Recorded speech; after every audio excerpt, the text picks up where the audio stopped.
সেই বাংলো।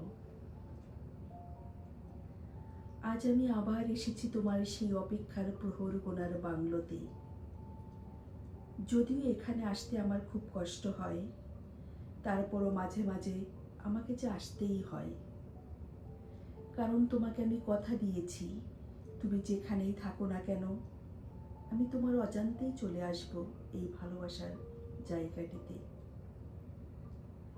তুমি কতবার বলেছিলে আমায় তোমার কিছু কাজকর্ম যেন আমি তোমার মতো করে বুঝে নেই, কিন্তু আমি শুনিনি তোমার কথা।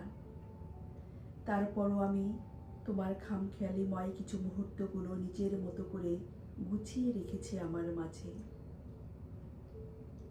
এখানে এসে সেই মুহূর্তগুলো বের করে একাকী বসে নীরবে চোখের জল ফেলি, আর এই মুহূর্তগুলোকে সাক্ষী করে রাখি তোমার হাতে লাগানো ফুল গাছগুলোকে।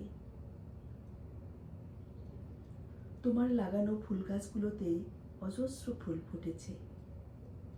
তুমি হয়তো জানো না, সামনে দিয়ে বয়ে চলা সেই স্রোতময় নদীটি এখন একেবারেই শান্ত হয়ে গেছে। নদীর ওপাশের উঁচু পাহাড়ের চূড়ায় এখন সবসময় কালো মেঘে ছেয়ে থাকে। তবে প্রজাপতিরা উন্মাদের মতো এখনো এদিক সেদিক উড়ে বেড়ায়।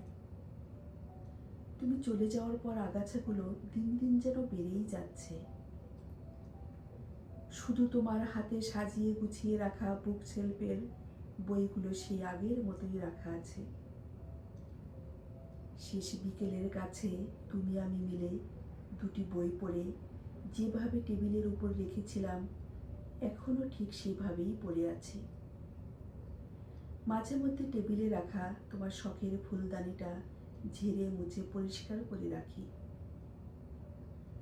সোফায় লাগানো কাভারগুলো এখনো তোমার পছন্দের সেই গোলাপি কাভারে আবৃত রয়েছে।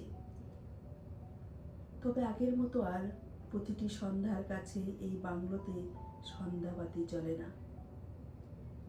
তোমাকে দেওয়া আমার সেই উপহারটি তুমি যেভাবে বুক শেলফের মাঝে ইটের দেওয়ালে ঝুলিয়ে রেখেছ, আজও আমি সযত্নে সেখানেই রেখে দিয়েছি।